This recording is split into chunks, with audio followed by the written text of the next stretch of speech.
And a good Thursday morning to you, Roger Hill of Wuthering Heights. This weather video driven by 802cars.com, representing 802 Toyota, Twin Cities Subaru, 802 Honda, all located off of exit 7 on Interstate 89. Looking at a well-wound up, mature storm here, centered over northern Wisconsin, parts of Michigan. This particular storm system is the parent storm system. Some pretty good winds on the backside, and we don't have to worry about those right now, but there's an area of low pressure in the process of developing. This is a wave of low pressure that's going to kind of ripple up the eastern seaboard. It's going to enhance rainfall, and that's going to sweep through a good portion of the northeast United States, including New England, and we're already seeing rainfall having moved on in. Now, we will see some stronger winds start to develop once this area of low pressure becomes a little more deeper and organized, and these winds will spread up on its northern periphery out of the east-southeast. This is going to interact with the Green Mountain terrain and downslope a little bit on the western slopes. With the conjunction of rain occurring at the same time with the strongest maximum winds, some valleys could be buffered. So I'm thinking a narrower geography, if you will, for this event than usual, because of the fact we're going to have moderate, maybe even almost briefly heavier rainfall kind of working on in conjunction with that. Now, it looks like the maximum time will be basically this evening, and things then do wind down later overnight tonight. With rain, a little bit of sleet, perhaps mixed into the higher terrain. That is not going to be a problem either for travel or, of course, for utilities.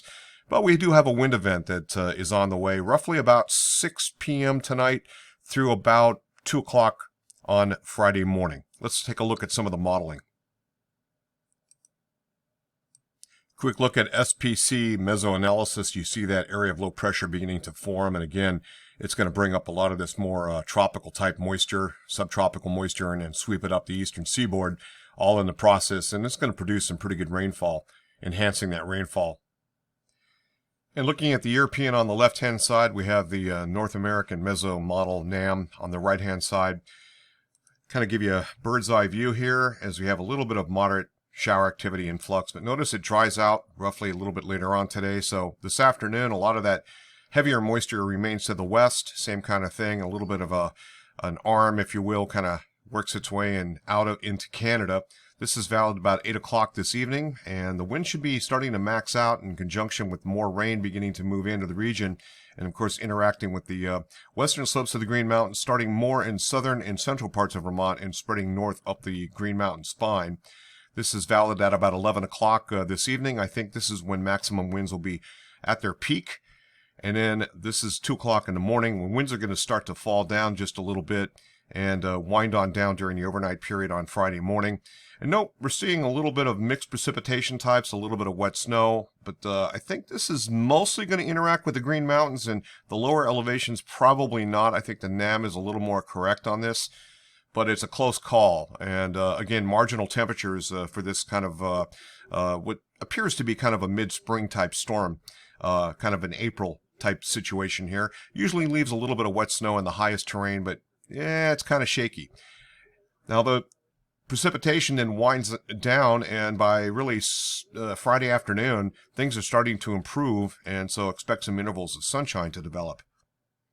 You have the Euro on the left, the NAM model on the right, and you can see the wind directions are southeasterly here, and they're a little more east-southeasterly, and that's a little bit more perpendicular to the mountain range. So roughly this is about 6 o'clock this evening, and the winds are starting to perk up in the southern and central Green Mountains, and that's going to spread north.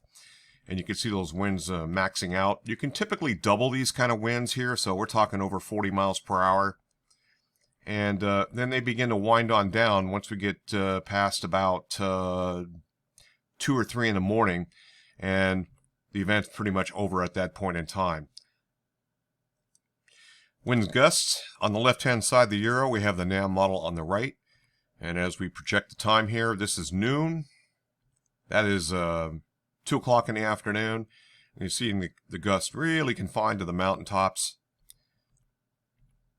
And then by around 21Z, that's 5 o'clock this Thursday evening, we're seeing gusts up around 40 in Rutland and so forth. And you can see those wind gusts start to become more enhanced, blowing from the east-southeast across the southern Green Mountains and then spreading up the spine of the Greens. Not as much in the north, and typically that's what we typically see, but those winds can also be fairly strong right up into almost the Canadian border. This is valid at about 11 o'clock in the evening, and I think this is going to be our maximums. Now, the NAM model is a lower resolution, I believe, and so it's showing you more enhanced geography, if you will. I think it's going to be relatively narrow and confined to those western slopes of the Green Mountains and a little bit into the Taconics. This is valid at about 1 o'clock in the morning. That would be 2 in the morning, 3, 4, 5, and pretty much all finished up there. So the winds do fall off during the overnight period. And this is what a low-level jet looks like on Buff Kit. This is kind of a slice, vertical slice, if you will. So 1,000, 2,000, 3,000 feet, 5,000 feet, and so forth. And this is our low-level jet. The timing here about 11 o'clock. This is 5 o'clock in the evening. So we get into that sort of area, roughly about 2,000 feet and higher. And that maximum will be coming through, it looks like roughly about the late part of the evening into the early part of the overnight at maximum with that low-level jet, looking at Buff Kit here. That's all she wrote here. Roger Hill, Wuthering Heights. Thanks for watching.